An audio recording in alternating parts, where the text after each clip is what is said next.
Ayun. Hello guys, welcome back to our channel, and this is the part 3 of our lecture on juvenile delinquency, uh, juvenile delinquency and juvenile justice system. No?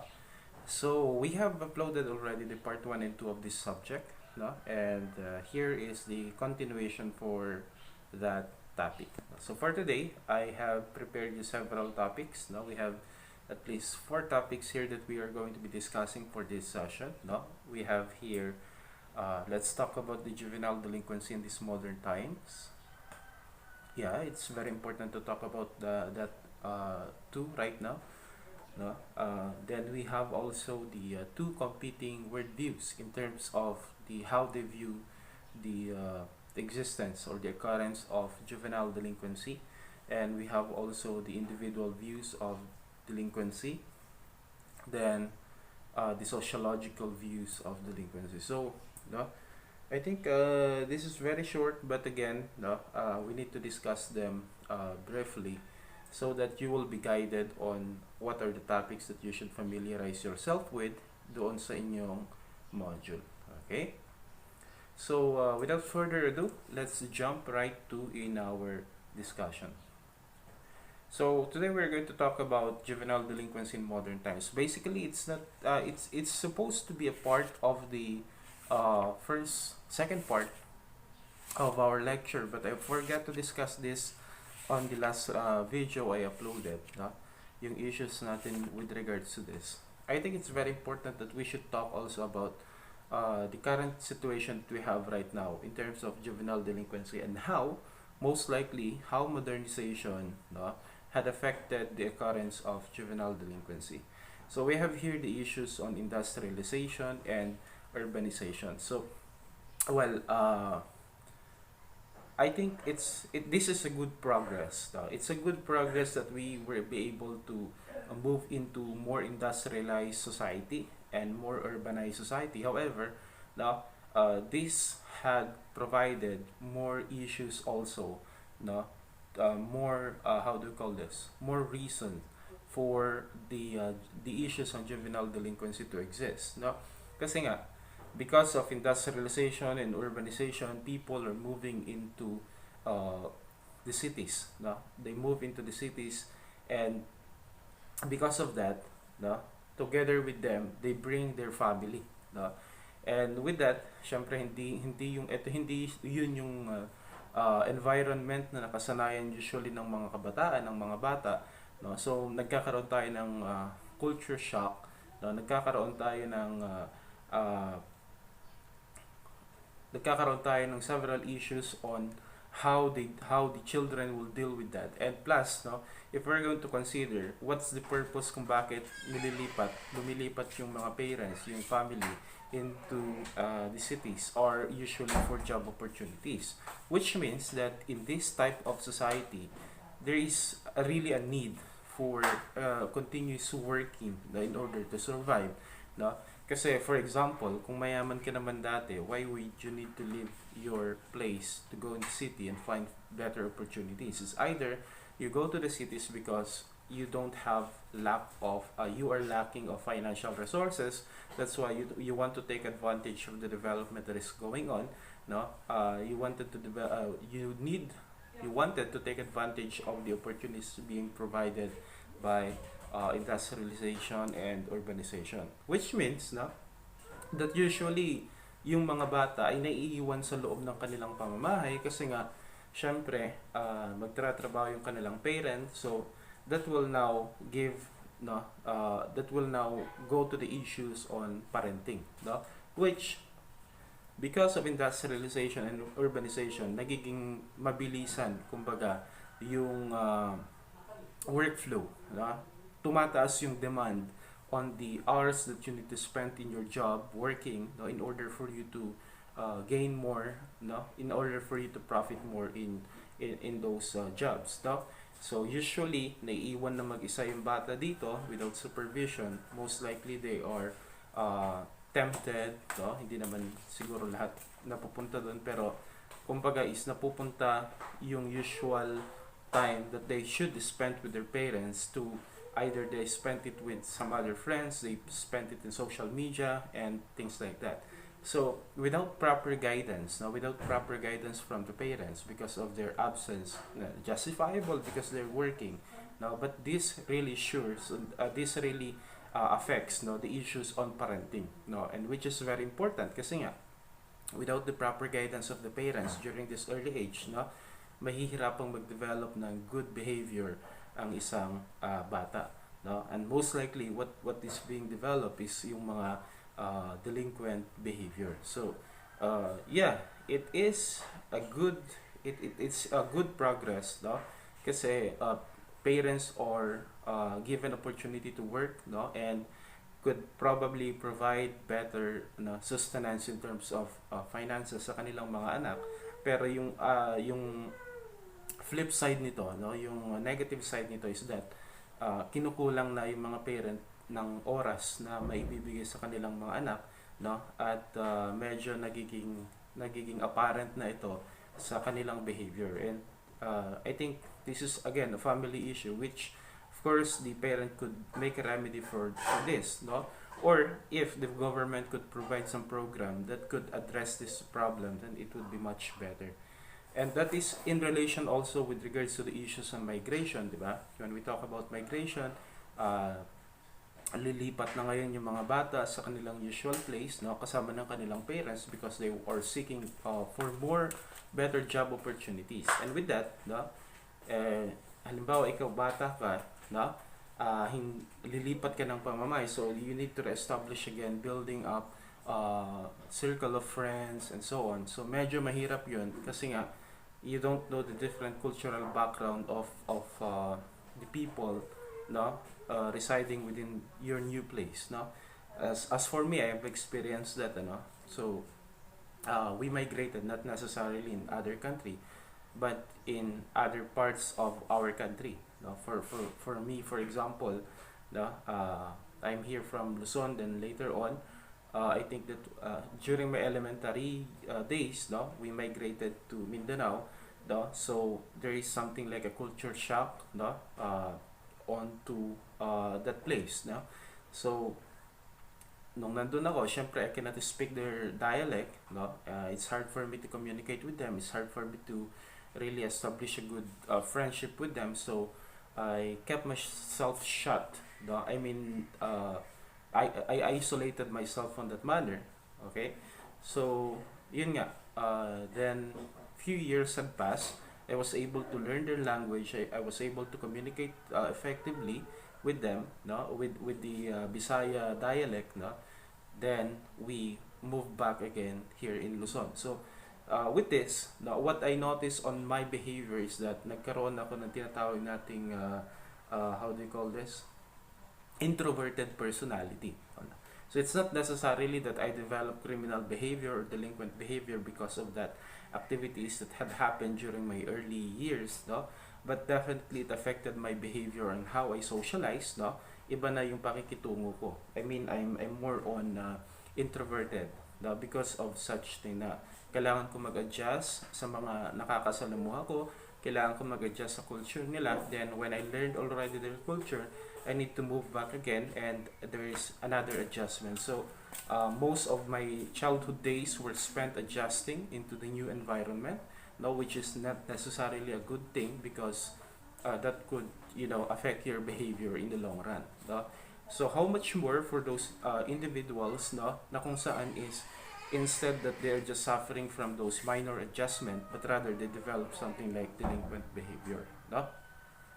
Lastly, siguro when we can talk about opportunity, no? So, well, as you know, that because of industrialization and modernization that's transpiring in our country, no, it provides more opportunity for those individuals, no, who have this criminal who have this characteristic that makes them prone to commit juvenile delinquency, such as, for example, no, if you are poor here in our province, in provinces, no, so most likely ang temptation mo lang dyan is to work, to find a work, usually ganun, no.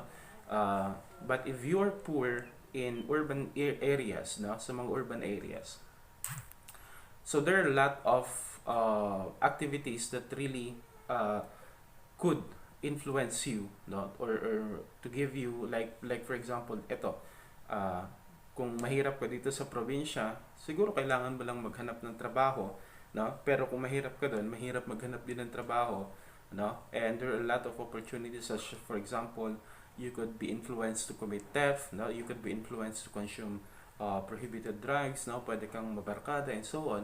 Well, iba naman pag sinabi nating nabarkada in province kasi hindi naman ganun ka-grave yung effect compared sa nabarkada in cities, which is andun kasi yung maraming opportunities na pwede silang ma-engage into the commission of different delinquent acts and so on. So those are the bad things really, no? Kaya nga if we're going to compare the juvenile delinquency rate in urban and rural areas, no, mas mataas talaga ang crime rate or delinquency rate doon sa urban areas because of the presence of different opportunities that these juveniles could take advantage into, no. So we can say that's the negative impact also of modernization, no, or industrialization to uh, to our juveniles. Okay, now let's just have an overview with regards to the two competing worldview. Well, we know this already, no, alam naman na natin kasi when we talk about criminology, when we talk about causes of crime, theories of crime, now we always talk about these two competing worldview in terms on how they explain the existence of criminality or even delinquency for this matter, no? So we have there too the classical worldview, which is more focused on free will, no, that they believe that individuals commit crime because of their own volition. They choose to commit crime because they somewhat like measure the pain and suffering, no? I mean the pain and suffering to the benefit that they can derive from their actions, no? And you know, the concept of deterrence also, no? That if we put more punishment, no, we put serious punishment for the commission of such crime, no, delinquency, that could somewhat like affect how this juvenile would dare to commit the crime, no. Well, ngayon kasi pwede nating i-relate actually the concept of classical classical worldview to what we have right now. So, noticeably that the juvenile delinquency rate in our country is actually increasing. Tumataas siya. No? We cannot deny that. Why? Again, if we're going to review that based on the classical worldview, no, the factor could be is that there is no punishment that is given for them. So, say for example, I'm a 13-year-old male, no? And like okay, so usually 'di ba nandiyan yung parang gusto kong magkaroon ng gadget, gusto kong magkaroon ng cellphone, gusto kong magkaroon ng bike, gusto kong magkaroon ng motor, gusto kong magkaroon ng kotse, things like that. So you have those desire, no? And then here comes opportunity now na sige, gusto mo magbenta ka ng drugs. Na ikaw yung mag-deliver nito, kikita ka ng malaking pera, pwede kang makabili ng gusto mo. Things like that. And now, nandun na, 'di ba, andun na yung benefit and andun na yung pwedeng pain or suffering that you can receive from that act. So under the concept of classical worldview, they would discuss that before I will decide whether I commit the act or not, no, I will measure the pain, suffering, and the benefit that I will derive from that action in case I will do that. So isipin ko, no? Okay. So pag nagbenta ako ng drugs, no? Anong mangyayari sa akin pag nahuli ako, no? Or una, pag nagbenta ako ng drugs, ano yung magiging benefit ko? So pwede akong kumita, for example, isang deliver ko lang is like 5,000. So tempting yan. That's very tempting on my part kasi with that 5,000 I can be able to buy my luxuries in life. Like for example, I want to buy a cell phone, no? So isang deliver ko lang, pwede na ako magka-cellphone. Okay? So that's the benefit. Ngayon, I'm going to assess also ano naman yung risk niya para sa akin. So, pwede akong mahuli ng pulis, no? At pag nahuli ako ng pulis, anong mangyayari sa akin? Well, if I'm going to justify, no, that wala namang mangyayari kasi 13 years old pa lang naman ako. Which is yun naman talaga yung ginagawa ng mga drug pushers, ano. Sasabihin nila, huwag kang mag-alala kasi kahit mahuli ka, papakawalan ka din lang nila kasi minor de edad ka. So it's messed up, no? Wala na, kumbaga, if we're going to look at it on a scale, no, ito yung benefit, then ito yung risk, no, ito yung pain and suffering. So under the concept of classical worldview, this juvenile will more likely the commit the crime, commit delinquent act, because talagang malayo ang diferensya ng pain and suffering from the benefit that he will derive from committing the crime, no? So yeah, that could be a factor, no, that we could cite with regards to this issue. Then another characteristic of the classical worldview is that it's more focused on the crime, no? So when they are going to issue punishment, no, it's more focused on the crime committed. That they are not focusing on the criminal. So ang conception kasi nito is, if they are more focused on crime, they don't regard whether you are a minor, you're a woman, and they are not going to consider your circumstances. Kumbaga pantay-pantay tayo. Like for example, theft. If theft is punishable by 10 years of imprisonment, no? For example lang, if theft is punishable by 10 years of imprisonment, then all those who commit theft, regardless of your gender, your age, no, and your social status, will be punished alike. So, minor de edad ka, nag-commit ka ng theft, parehas ka ng punishment. Adult ka, nag-commit ka ng theft, parehas ng punishment. Because the focus of the classical worldview is on the crime committed and not on the circumstances of the criminal. Okay? Then we have also the positivist worldview, which they more focus on the criminals itself. Now, and another characteristic of this is that meron sa yung tinatawag nating born criminal. They have the jury on born criminals. As we all know, this was the work of Cesar Lombroso, no? The father of criminology. He believes that kapag pagkapanganak pa lang ng isang tao is nandun na yung mga predictors that would give us an idea on judging whether this person will become a law-abiding citizen or a criminal when he grew up. So, no? But not necessarily that's what we believe right now, no? Kasi sabi ko nga, I'm on positivist worldview, but not necessarily on born criminals or any other old views on the issues of criminality. What I want actually in the positivist worldview is that they're more focused on the treatment, no? They're more focused on the treatment and not necessarily on punishment. So when, for example, a person commits a crime, no, they're going to assess what are the causes why this person committed the crime. Bakit siya nag-commit ng crime? Then perhaps we can address that by creating a program, no, rehabilitation program, things like that. For example, one juvenile committed the crime because because he is a child of risk, no? Kasi nandun siya sa pamilya na kung saan is his behavior is being tolerated. Yung kanyang magulang, hinahayaan lang siya, no, kinukonsinti lang siya, things like that. So we could address this problem by trying to eradicate or remove this reason kung bakit nagko-commit ng crime ang isang juvenile, no? So if that's the issue, like the parents are tolerating him, no, for his behavior, so we could probably educate the parents, or no, worst case is that we could remove him from the custody of the parents so that we can intervene, no, magkaroon tayo ng intervention program. No, we try to correct the criminal behavior of the child, hoping that he will become more law-abiding pag naituro sa kanya yung tamang aral, no? So that's on the positivist worldview, no? Ngayon, let's just talk about the different theory on on juvenile delinquency, specifically on the individual views, no? Marami kasi, no? Marami tayong theory na dapat pag-usapan for juvenile delinquency, but to have a summary on the following, now let's just talk about them one by one. So on the individual views of delinquency, more likely they're focused on genetic, they're focused on the individual characteristic that can contribute to the existence of juvenile delinquency. So for example, we have here choice theory. No? Well, I discussed to you what's free will, the concept of free will, diba?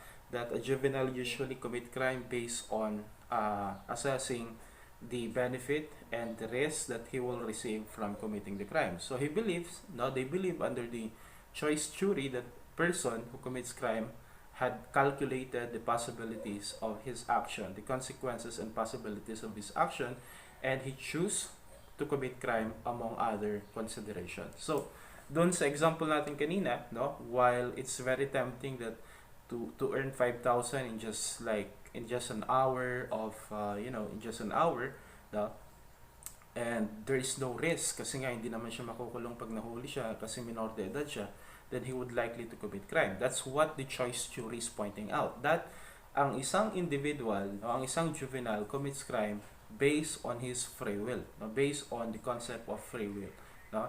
Ang mga kabataan natin ngayon ay nagko-commit sila accordingly ng crime or juvenile delinquency dahil ginusto nila na gawin yun. At nakita nila na mas marami silang makukuhang benefits kesa punishment or kesa risk. No? So, dito papasok yung several issues natin with regards to the lowering the age of criminal liability for juveniles and so on. But I don't think that that's really the solution for this. So, no, it's more on social issues kasi ito. Okay? For trait theory naman, no, they actually don't believe in the idea of free will, but rather they are more on the idea of how do you call this? The social, they're more focused on the idea of the different predictors that is actually not by free will, but rather by genetic disposition, no? So they believe that those juveniles that have genetic disadvantage, no, like for example, mahina yung kanilang katawan, mababa yung kanilang IQ, no, mainitin yung kanilang ulo, are most likely the individuals that would commit juvenile delinquency. So they don't agree with the concept of free will kasi nga syempre if we're going to consider the concept of choice theory, it's more on profiting, no, from their delinquent acts, di ba? Kasi kung i-consider talaga natin sa sa choice theory, ang magiging conclusion natin is that lahat ng juvenile nagko-commit ng crime, no, it's because of something like it's more on their own profit, no, to their own profit, no, na makumita sila ng pera, no, mag-benefit sila doon sa action, things like that. But of course, there are those individuals naman na nagko-commit ng crime not because of that, hindi dahil sa gusto nilang kumita or hindi dahil sa gusto nilang mag-benefit, but rather just a result of impulsion, no, di ba? Parang halimbawa vandalism, ano ba yung benefit na makukuha nila doon? But why are those individuals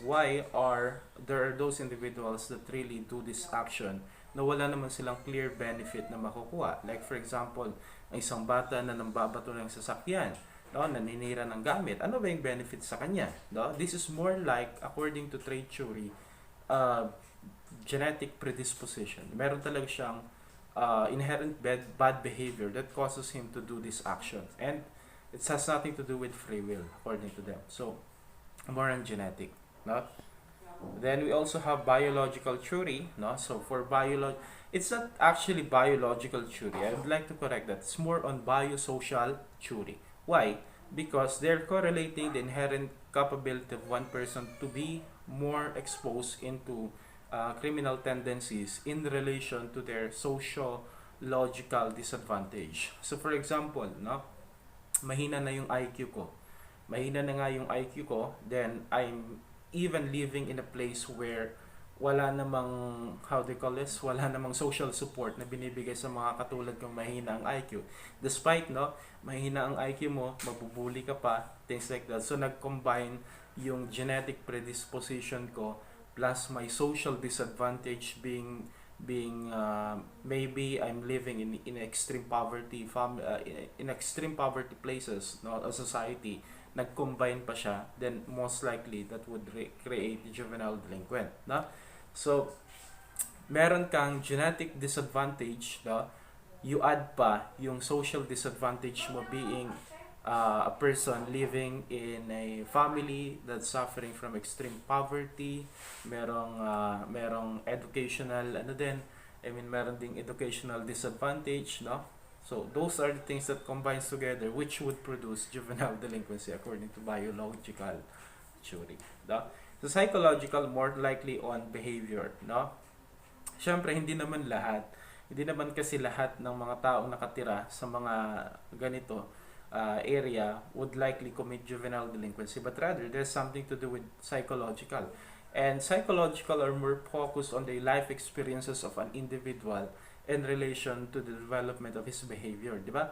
Those who suffer childhood trauma, for example, they suffer childhood abuse like physical abuse, emotional abuse, sexual abuse, mga ganong uri, could create traumatic experience to this child. And when they have the traumatic experience, they would likely to withdraw from the society. They would lose trust to the society. And for that reason,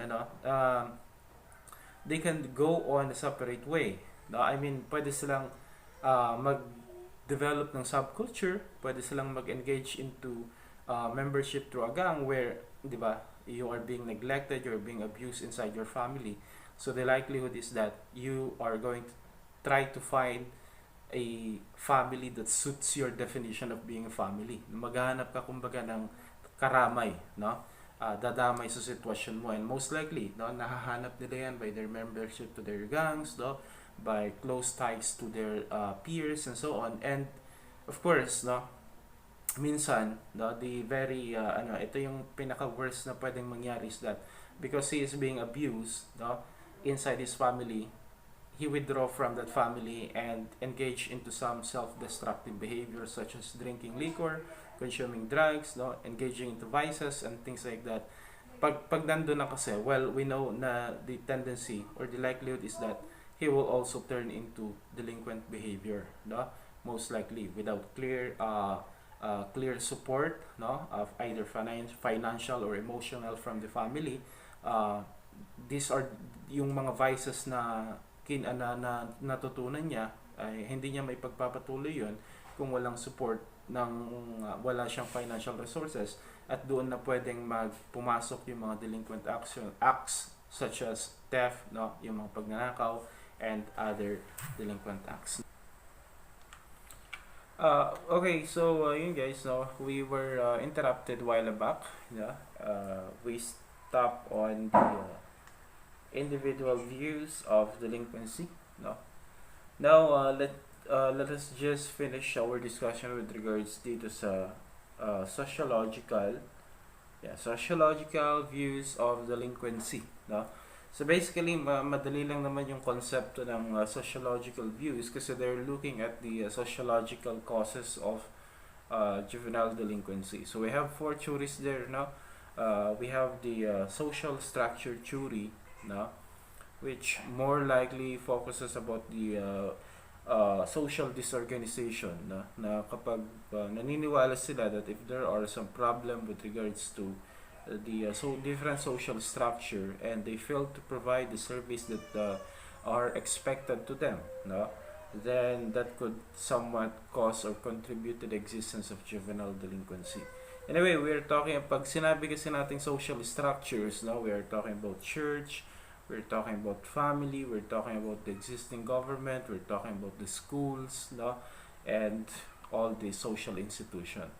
So each of these different social institutions, no, have their own purpose of existence. So like for example, church is supposed to be the institution, the social institution that will promote, no, teach the children when it comes to morality, things like that. So if they fail, no, in doing what they're supposed to be doing, no, in order to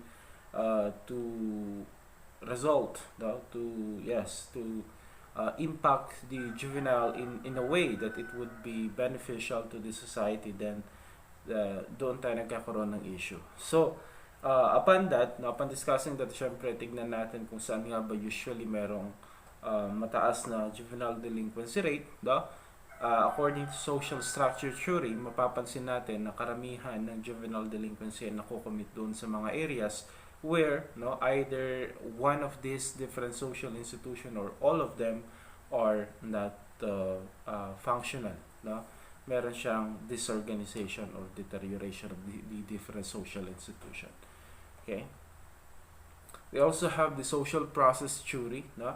So under social processes theory, no, it's more focused on the socialization as the factor, as the key factor to the existence of juvenile delinquency. they actually believe that under the social process as jury, they argue that it's not really directly the social structure that really cause the existence of juvenile delinquency or contribute to the existence of juvenile delinquency, but more like on the socialization process. No? So this is actually under the theory of differential association theory.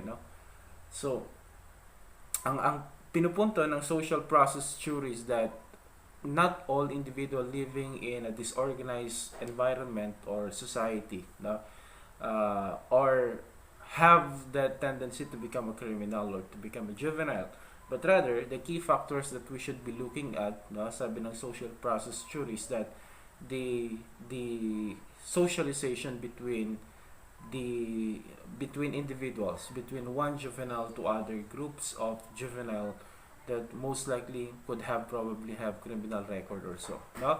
So, for example, meron tayong teenager dito na nakatira siya sa isang we call it the squatter area, na kung saan poverty, nandun impoverized yung society, maraming social issues na nakikita like criminality, gambling and the like. So nakatira itong batang ito. It does not necessarily mean that he will turn to become like them.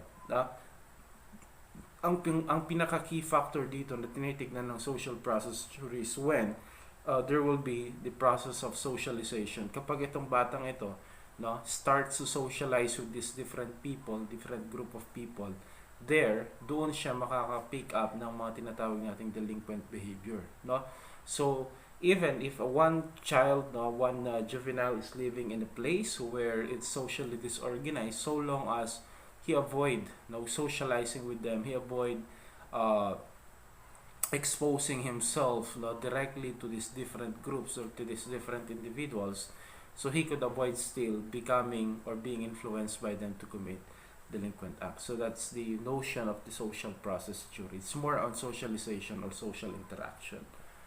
Then we also have social reaction theory. So social reaction theory, if you can remember the concept of labeling theory, wherein according to some labeling theories, social reaction theories, that behaviors are being defined based on the interaction or based on the reaction of the society or the community towards that certain behavior. So for example, our society perceives, ang society natin, tingin nila sa mga nangho-hold up ng mga mayayaman or good person. Diba? We have the so-called Robin Hood syndrome. Ano ba yung Robin Hood syndrome? That it is justified to somewhat steal from the rich and give it to the poor. Parang ganun. Okay, magnakaw sa mga mayayaman, basta ipamudmud mo or ipamigay mo ito sa mahihirap. So, now, if we're going to tolerate that, or if the society is going to tolerate that, magkakaroon sila or magde-develop sila ng, how do you call this, Robin Hood syndrome, then most likely it will persist. That certain activity will no longer be considered or viewed by the society or viewed by the person who's committing it as an illegal act. So, ako mismo, kung nakikita ko that it seems that the society or the community approves my behavior, then definitely I would not consider my behavior as a negative one. Rather, I will continue doing it kasi nga it seems that okay naman siya, based on the reaction of the society. Say for example, okay, I always put this as an example kasi this is what I noticed during the implementation of the Tokhang, diba? Nung ini-implement nila yung Tokhang na yan, people are saying it's just okay, okay lang na i-salvage yung isang tao, because he is, by the way, disclaimer, and I'm not pointing out that Tokhang is all about salvage, but I'm speaking not in the capacity of criminologist right now. I'm just parang kausap niyo lang muna ako sa kanto ngayon, di ba? Parang yan yung conception with regards to Tokhang. Pero I know naman, I explain myself that Tokhang is not about salvage. It's about talking to the people, talking to those suspected drug users or drug pushers, addict, and asking them to surrender, something like that. Now, syempre, in for the common people, what they know about tokhang is all about salvage, no? It's all about salvage. Ngayon, what I observed during those early days of implementation of the tokhang was that uh, they had how do you call this, tolerated the behavior, the act of the so-called salvage, no? Yung mga salvage victim, extrajudicial killing. Parang if you're going to ask, no, a common people, a common citizen, sasabihin mo, do you agree, do you favor yung pagsasalvage ng mga addict, no, without due process, something like that? Most likely guys, they would say it's okay kasi nga salot sila sa lipunan. That's very unfortunate kasi kung ganun ang majority of the people, no, where they are going to tolerate or they're going to justify that act because it is a perceived evil, then definitely we are already redefining what is legal and what is not, no, in terms of killing an individual. So parang okay lang pala, no, kasi pag ganun ang magiging thinking natin na okay lang na patayin sila ng walang aresto, walang trial, walang abogado, walang court hearing, something like that. Basta sila ay addict, then that will be a big social issue, no? So, because of the social tolerance, no, na kung saan is parang mas kinakampihan pa nga ng nakararami yung mga tao na kung saan is pumapatay, no, dahil dahil sa yung pinapatay nila are evil people, no, mga drug addict, mga salot sa lipunan. So what's the effect? Mas dumami, no, mas dumami pa yung nagko-commit ng extrajudicial killing. Why? Because no one is condemning them, no? I mean, the majority is not condemning them. The majority of the people of the Philippines are not condemning this behavior, no? Ang nagko-condemn lang siguro dito are those opposition, no, to the government, and those individuals whose family member had fallen into as a victim of this extrajudicial killing. But majority would just say, no, okay lang yan kasi nga addict naman yung pinatay, no? But I'm telling you, no, that with this, no, nagkakaroon ito ng greater effect, no? Imagine mo na lang kung lumala pa yung sitwasyon at hindi siya na-control, then most likely ang magiging datingan na lang dyan, we go to the barbaric system wherein if somebody accuse you of a crime, no, meron mang patunay or wala, then you would be pursued, no, you would be killed without getting your explanation or without you having the opportunity to defend yourself, no? So that happens na nga in the case of nakalimutan ko na, basta si Kian, no, yung isang teenager, no, na nadawit dito sa madugong drug war. Okay? Lastly, we have the social conflict theory, you know. Well, with regards to social conflict theory, basically the word conflict pertains to the conflict that's happening between different social classes, no? So we have when it comes to social classes, di ba, we have tatlo lang naman yan eh. The upper class, the middle class, and the lower class. However, when it comes to conflict, dalawa lang talagang naglalaban dyan. It's the upper class and the lower class. Sila lang yung nagkakaroon ng conflict of ideas, no? Conflict of interest, something like that. Maraming theories actually dito, no? Capitalism, no? Conflict theory, cultural conflict theory, no? Strain theory, andyan, pasok lahat yan, no? Ngayon, ang punto ng conflict theory is that because of the disparity between the rich and the poor, nagkakaroon na tayo ng development of anger, hatred, no, and other negative feelings coming from the lower social group, no? Kasi nga parang ang nagiging dating yan is that syempre, if we're going to look at the social goals, pare-pares lang naman tayo ng social goals, no? Mayaman ka, mahirap ka, pares lang tayo ng gusto sa buhay. However, the opportunity to achieve it, doon tayo nagkakatalo. So ito yung nagiging dahilan kung bakit nagbi-build up ng frustration itong mga nasa lower class, which, no, is somewhat directed, no, minsan is nagiging dahilan na ito kung bakit nagiging aggressive yung member ng lower class to the upper class, no, to the point that they even engage into criminal action, no, criminal activities and the like. So when these things are happening now, which ang main reason kung bakit nagkakaroon ng juvenile delinquency is more on the conflict between social classes, no, then that is already under the social conflict theory. For juvenile delinquency, that is very relevant naman, no? If we go back to the school setting, kasi ako, laking public school din lang naman ako, no? So I noticed that meron talagang conflict between social groups doon, no? May mga syempre yung mga mayayaman, no? Sila yung nagsasama-sama, meron naman yung mga estudyante na mahirap lang, no? Sila naman yung nagsasama-sama, and usually the yung awayan, no? Yung away are usually nandoon, no?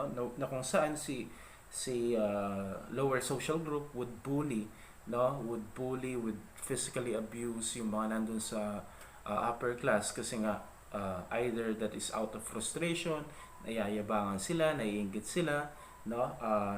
Naasar sila sa pagmumukha ng mga mayayaman nilang kaklase, things like that. So eto, no, in a small scenario, kumbaga, we could depict actually how the social conflict is existing between social classes. Now, if we move out from the school setting and we go to the social environment, to the workplace, meron pa rin yan, ano? So, ganun talaga yung nangyayari. That's a social conflict. Most juvenile delinquency is a result of the following types of sociological theories, no?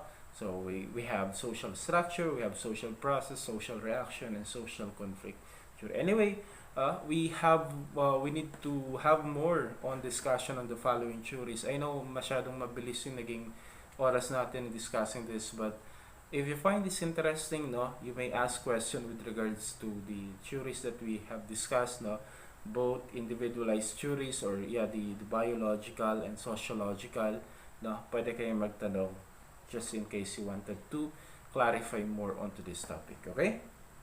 So ayan guys, no, that's the part 3 of our lecture. I hope I was able to impart some knowledge with regards to the topic that we just discussed, no. That's it for today. See you guys on the next part of our lecture. Bye bye.